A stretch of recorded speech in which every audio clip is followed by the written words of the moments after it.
இன்றைக்கும் ஒரு சிம்பிளான ரெசிபி தாங்க, பார்த்துடலாமா?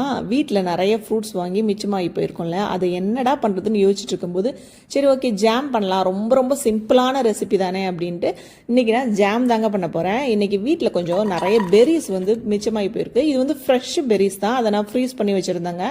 ஒரு 2 கப்பு பெரிஸ் எடுத்துட்டு 1 கப் அளவுக்கு நான் சுகர் எடுத்துக்கிட்டேன். லெமன் ஒரு அரை லெமன் கட் பண்ணிவிட்டு அதில் ஜூஸ் எடுத்துகிட்டு அதையும் போட்டுட்டு நல்லா நம்ம வேக வைக்கலாம். தண்ணி எதுவுமே சேர்க்காதீங்க, அதுலேருந்தே நிறைய இந்த ஃப்ரூட்ஸில் இருக்க தண்ணியே நிறைய வெளியில் வருங்க.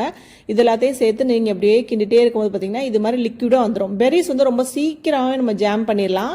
இங்கே பாருங்கள், குயிக்காகவே இது ஜாமாக மாறிடுச்சு பாருங்கள். இது கொஞ்சம் தண்ணியாக இருக்குது அப்படின்னு நீங்கள் ஃபீல் பண்ணிங்கன்னா ஒரு அரை டீஸ்பூன் இல்லைன்னா 1 டீஸ்பூன் உங்களோட ஃப்ரூட்டோட அளவுக்கு தகுந்தாப்புல கார்ன்ஃப்ளவர் மாவு இருக்குல்ல, அதையும் நீங்கள் நல்லா மிக்ஸ் பண்ணிவிட்டு இதில் ஊற்றிட்டு நல்லா அதையும் கொஞ்சம் நேரம் ஒரு 2-3 மினிட்ஸ் நல்லா கொதிக்க விட்டு ஆற விட்டுட்டு இந்த மாதிரி ஒரு பாட்டிலில் கொட்டி வச்சுருங்க. சூப்பராக சிம்பிளான ஜாம் ரெடி ஆயிடுச்சுங்க.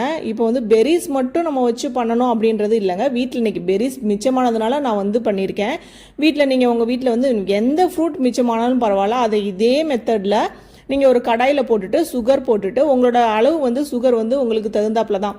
இந்த நம்ம லெமனு இதெல்லாம் சேர்க்கும்போது நல்ல ஒரு புளிப்பு இனிப்பு அந்த டேஸ்ட்டோட ரொம்ப சூப்பராக இருக்குங்க.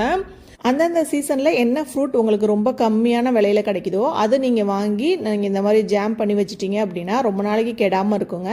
நீங்கள் அதை ஸ்டோர் பண்ணி வைக்கும்போது மட்டும் நல்லா ஆறி இருக்கணும். ஆறுனதுக்கப்புறமா நீங்கள் கண்டெய்னரில் போட்டுட்டு டைட்டாக மூடி வச்சுக்கோங்க.